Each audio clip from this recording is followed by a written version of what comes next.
अस्सलाम वालेकुम दोस्तों, ये है बाल भारती की हिस्सा सुवम 5वीं जमात की किताब, जिसमें हम पढ़ने जा रहे हैं। इसकी सबक नंबर 1 जो है एक ख्वाब। और ये बहुत बेहतरीन सबक है, जिसके अंदर जो हिस्से हैं, हमारे जिस्म के जो हिस्से हैं वो वो एक दूसरे के साथ झगड़ते हैं, और वो झगड़ने के बाद पूरे जिस्म को नुकसान होता है। ये इस सबक से हमको मालूम पड़ेगा। तो दोस्तों, ये जो सबक है ये बड़ी प्यारी सबक है, जिसके अंदर हमने जो देखे कि ये किताब के अंदर जैसा ये जो इनके मुसन्निफ़ है ये लिख रहे हैं कि हर हिस्से के झगड़े की वजह से क्या हो रहा है, आखिर में जाके हमारे जिस्म को पूरी तकलीफ़ हो रही है। अगर हम सबक देखें तो एक रात में बड़े मियाँ हैं जो ख्वाब देखते हैं, और ख्वाब के अंदर क्या देखते हैं वो कि उनके दोनों हाथ, दोनों पैर, मुंह और सारे दांत बुरी तरह पेट को डांट रहे हैं। जो हमारा पेट है उसको पूरी तरह डांट रहे, उसको चिल्ला रहे। और फिर उसके अंदर पैर, सबसे पहले पैर बोलता है कि पैर कह रहे थे कि पेट तो मोटा भी है और अकल का खोटा भी है, काम का न काज का, दुश्मन अनाज का। हम दिन भर चलते हैं, बाजार जाते हैं, खाने पीने का सामान लाते, तू बस खाता है और चैन की हंसी बजाता है, निठला कहीं का।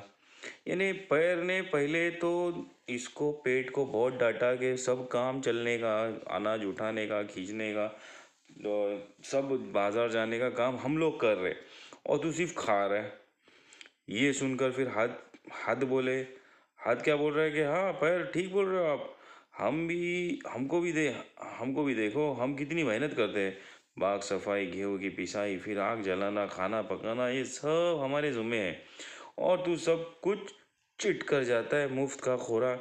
यानी हाथ ने भी उसको क्या बोले कि मैं सब काम कर रहा हूँ और तू खाली खाता है पीटा है और मुफ्त का खाना खा रहा है। फिर उसके बाद जबान आई। अब जबान क्या बोल रही, दांतों ने मिलकर, जबान और दांतों ने मिलकर क्या, पेट की हंसी उड़ाई, ख्वाब खरी खरी सुनाई। यानी उन्होंने भी बहुत सुनाया उसको, पेट को।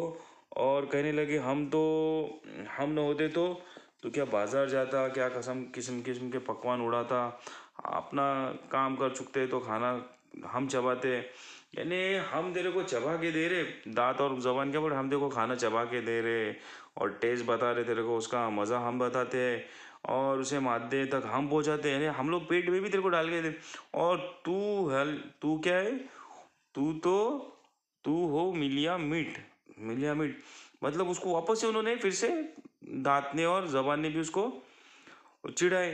फिर ये झगड़ा देख बहुत देर तक चलता रहा। सभी नीचे झाड़ के पेट के पीछे, सब लोग उसके पीछे पड़े। यानी सब लोग एक दूसरे को, सब लोग मिलकर क्या कर रहे हो, पेट को डांट रहे कि तू सिर्फ खाता है और मस्त मोटा बन के बैठा है, आराम करता है, और हम लोग सब काम कर रहे हैं। और फिर बाद में क्या हुआ कि ये झगड़ा बहुत देर तक चला। सभी नीचे झाड़ कर पेट पीछे पड़ गए। आखिर पैरों ने एक तजवीज़ पेश की। अरे पैर ने उन लोगों को क्या बोला कि एक काम करते हैं अपन, ये थी कि हम सब के सब पेट के लिए कुछ करना धरना छोड़ देने, अभी हम लोग कुछ काम नहीं करेंगे। वाह वाह, क्या लाजवाब बात सोची। हाथ, मुंह, जबान और दांत एक साथ बोले। अब ये लोग ने क्या किया, सबने जब करना धरना छोड़ देंगे वाली बात आई तो ये लोग ने क्या बोले, हाथ, जबान, दांत, पैर, ये सब ने मिलकर बोले वाह बहुत अच्छी सज़ा इनको अपन सुनाए। अभी मियाँ पेड़, अब तुम्हें पता चलेगा काहिली की सज़ा क्या होती है। ये लोग की बात हो रही है कि अभी हम लोग काम करना छोड़ेंगे ना तो तेरे को कहाँ से खाना आता है हम लोग भी देखते हैं। पेट बेचारा चुपचाप सबकी सुनता रहा, गुस्से में भूनता रहा। उसने किसी को किसी बात का जवाब नहीं दिया। वो सचमुच बहुत मोटा था और देखने में बड़ा काहिल और आराम पसंद नजर आता था। यानी ये जो पेट था, दिखता था तो वो एकदम मोटा मोटा, एकदम पेट दिख रहा था, कुछ तो काम करता था नहीं, क्योंकि जाहिर सी बात है कि पेट से तो ना हम लोग कुछ उठाते हैं, ना कुछ चलते हैं, ना को खाना चबाता है, कुछ भी दिखता काम उससे होता है नहीं। तो ये लोग तो उसके इसमें ही थे, अपने इसमें ही थे। अब पैरों ने बाजार जाना छोड़ दिया, फिर हाथ ने सामान उठाना और खाना पकाना छोड़ दिया, मुंह ने चुप्पी साध ली, दांतों ने खाना चबाना छोड़ दिया। जब ये सब छूट गया तो जबान ने भी चीज़ों का जायका बताना छोड़ दिया। यानी अभी क्या हुआ कि बाजार जा नहीं रहे, पैर पैर बोल रहे हम लोग जाएंगे नहीं तो बाजार नहीं जा रहे। हाथ ने क्या किए, उठाने का काम सब छोड़े, मुंह भी बात नहीं कर रहा है, दांत भी चबा ना छोड़े, तो जबान को क्या टेस्ट भी कुछ आएगा नहीं। अब बड़े मियाँ ख्वाब में क्या देखते कि सुबह हो चुकी है।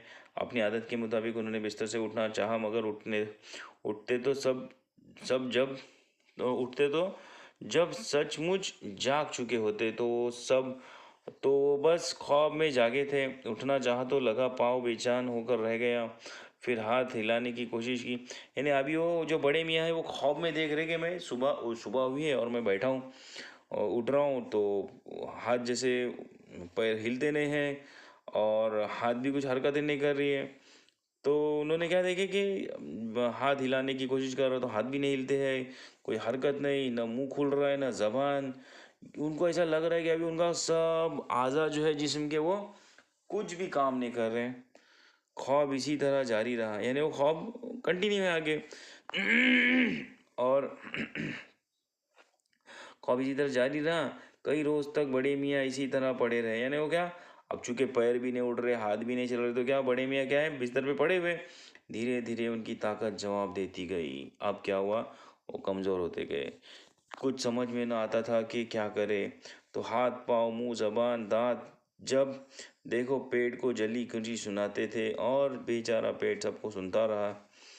वो कुछ न कहता कहता भी क्या, और अब ये हाल था कि किसी में भी कुछ कहने की सकत न रह गई थी। अब क्या हुआ था कि न कोई कुछ काम नहीं कर रहा था। अब पेट में कुछ जाएगा तो इन लोग के अंदर ताकत आएगी।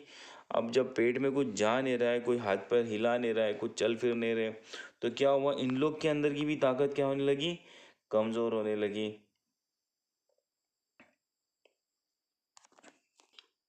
फिर बड़े मियाँ क्या देखते कि मुसलसल फाका कशी की वजह से उनका बदन सूख गया, खाल लटक गई, रगे रगे रगे ऐंठ गई, जिसम में खून का एक कतरा भी नहीं है, मौत सर पर खड़ी है, दुआ की घड़ी है। यानी क्या हुआ, अभी ये कंटिन्यू जब कई दिनों तक इन्होंने खाना पीना छोड़े, तो इतने कमज़ोर हुए हैं कि सब पूरा फाका कशी यानी भूखे हैं कई दिनों से और कुछ खा नहीं रहे। और क्या हुआ, खाल लटकने लगी, बदन सूखने लगा, रगे उठ गए, यानी सब जिस्म के अंदर, अब उनके अंदर बिल्कुल भी ताकत नहीं बची। अब हाथ पाँव मुंह जबान दांत इतने कमज़ोर हो गए कि पेट से लड़ भी नहीं सकते थे। अब ताकत ही नहीं किसके अंदर, कौन क्या जवाब देगा। ये इसमें क्या हुआ, वो लोग कुछ भी नहीं कर, खुद को हरकत भी न देना भी चाहे तो नहीं दे सकते। पेट भी फिचक गया, बेजान सा पड़ा। साहब एकदम इतने कमज़ोर हुए कि अभी किसी में भी कुछ भी ताकत बची नहीं है। इतने में बड़े मियाँ के कानों से कमज़ोर सी आवाज़ टकराई। उनको एक थोड़ी हल्की सी एक आवाज़ आई। उनका एक पैर कह रहा था, ए दोस्तों, ए दोस्तों, अपन क्या करते हैं, अभी हम ये सब मान लेनी चाहिए कि हमसे बड़ी भूल हुई है। हमारे पेट ही ने अपनी सही ताकत जो बची कुची था, अपनी रही बच सही ताकत का बल पर हमें अब तक जिंदा रखा है। यानी पेट में जो थोड़ा बहुत अभी खाना था, जो खाया था उसने, उसकी वजह से हम लोग जिंदा है। अभी तक जो जिंदा है ना, उसकी वजह क्या है कि जो खाना था पेट में, वो ये किसने बोला, पैर ने। अभी जिसने पैर ने ही सबसे पहले आवाज़ उठाया था, अब वही सबसे पहले आके बोला, अरे बाबा देखो अपन कुछ कर नहीं रहे ना, तो पेट में कुछ जा नहीं रहा है, उसके अंदर कुछ जा नहीं रहा है, तो अपने को कुछ ताकत नहीं मिल रही है। अपने उसने भी अपने को इतना बर्दाश्त किया, उसके पास जितना जो कुछ था वो अपने को देता रहा, इसके लिए अपना अभी तक जिंदा तभी है। अब ये सुनकर सब पेट बड़ी उदासी के साथ मुस्कुराया। वो तो सुन रहा है, उसको मालूम है कि अभी ये लोग कुछ काम नहीं करेंगे तो पेट में आएगा नहीं, तो वो भी से मुस्कुराया। फिर उसके सुनने में आया कि हाथ पैर मुंह जबान दांत एक आवाज़ होकर कह रहे हैं, अब हम सब आज से फिर अपना अपना काम शुरू कर दें। इस आवाज़ के साथ ही बड़े मियाँ की आँख खुल गई। जैसे ये लोग ने सबने सोचे कि अरे चलो अभी काम करने का चलो करेंगे। अब क्या हुआ, खौफ खत्म हुआ, यहाँ तक खौफ पूरा खत्म हुआ। अब ये ख्वाब के अंदर जो बड़ी मियाँ ने देखी, ये हकीकत देखे उन्होंने, ये क्या है, एक हमारे ज़िंदगी की एक बड़ी हकीकत है। जाग कर उन्होंने देखा कि उनके पाँव चल सकते हैं, हाथ बोझ उठा सकते हैं, मुंह खुल सकता है, जबान चल सकती है, दांत खाने का निवाला चबा सकते हैं। वो बिल्कुल भले चंगे रहे, यानी एकदम मस्त भले चंगे, यानी अच्छे खासे तंदुरुस्त। नाश्ता सामने आया तो उन्होंने अपना ख्वाब याद किया। अब जब उनके सामने नाश्ता लेके आए तो उनको याद आया ख्वाब, अरे मेरे को जिस्म ने कैसा कैसा ख्वाब दिखाया, मेरे हर पार्ट ने हमारे जिस्म के हर हिस्से को दूसरे हिस्से की मददगार होती है। सब मिलजुल कर ही कोई काम कर सकते हैं। हाथ पाँव मुंह जबान दांत और पेट, जी हाँ पेट भी, उनमें से किसी का दुश्मन उनमें कोई किसी का दुश्मन नहीं। अगर एक काम करना बंद कर दे तो दूसरों का काम बिगड़ जाएगा, सब के सब बीमार पड़ जाएंगे। सब अपना फर्ज पहचाने, किसी को खुद से कमतर न जाने। इससे जिंदगी की गाड़ी सेहत और सुकून के रास्ते पर चल सकेगी। आपस में लड़ाई झगड़ा शुरू हो गया तो गाड़ी रुक जाएगी। ये सोचकर बड़े मियाँ अपने ख्वाब पर खूब जोर जोर से हंसे, फिर मज़े ले लेकर नाश्ता करने लगे। यानी फिर क्या हुआ, ये सबक के अंदर क्या बता रहे हैं मुसन्निफ अपने को, कि हमको अपने ज़िंदगी के अंदर भी ये ख्याल रखना चाहिए कि एक बंदा काम करता है। इस तरह से क्या हुआ, मुसन्निफ ने हमको क्या समझाने की कोशिश की कि हर एक जन अपना काम करे। मिसाल हम आप लोग अगर अपने घर में देखें तो हमारे घर के अंदर हमारे जो वालिदैन हैं, जैसे मम्मी हैं जो घर में खाना बनाती हैं, हमको हमारी सब परवरिश मम्मी का ख्याल करती है हमारे हर चीज़ की। फिर देखेंगे तो हमारे अब्बा हैं जो बाहर काम के लिए जाते हैं, वहाँ से वो कमा के लाते हैं, और फिर उनके कमाने की वजह से वो जो कमाई करके लेके आते घर में, वो कमाई से क्या हुआ, मम्मा ने खाना बनाए, हमको खाना खिलाए, हमारे अंदर ताकत आई। अब हम तो मुका फुकट में खा रहे, हम बच्चे ना, हम लोग तो कुछ कर नहीं रहे। हम लोग क्या कर रहे, स्कूल जा रहे हैं, स्कूल हम लोग कुछ उनको कुछ, आज हमको हमसे उनको कुछ फ़ायदा हो रहा है क्या? आज हमारे ज़रिए से उनको कुछ फ़ायदा नहीं हो रहा है। हमारे लिए वो इतनी मेहनत कर रहे, हमारे लिए वो बाबा हमारे इसमें जा रहे, धूप में जा रहे, कितनी मेहनत कर रहे, पसीना निकाल रहे।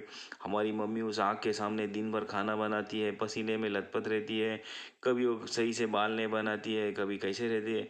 तो ये क्या हमारे लिए वो मेहनत कर रहे, क्यों? ताकि हमारी आगे की ज़िंदगी पुरसुकून जाए। धीरे धीरे वो बूढ़े हो जाएंगे, फिर ऐसा वक्त आएगा कि वो लोग काम नहीं करेंगे, हम जवान रहेंगे, हम काम करेंगे। फिर वो वक्त में क्या होगा, हम उनकी खिदमत करेंगे जैसी आज उन्होंने हमारी खिदमत की है। तो ये आज हम इसको क्या ध्यान रखें कि हर कोई बंदा अपना अपना काम करता है, उसको अपना अपना काम करते रहना चाहिए। वो ये नहीं देखनी कि भाई वो मेरा काम नहीं करता है, वो नहीं करता है। अरे भाई, मैं किसी को कोई मेरे करे नहीं करे, मैं अपना काम खुद करूँ, मैं अपनी जिम्मेदारी बखूबी निभाऊँ। जिस तरह हमारे वालिदैन हमारे लिए जिम्मेदारियां निभा रहे हैं, हमको भी क्या करना है, बड़े होने के बाद उनके लिए भी अपनी जिम्मेदारियों का पूरा पूरा ख्याल रखना चाहिए।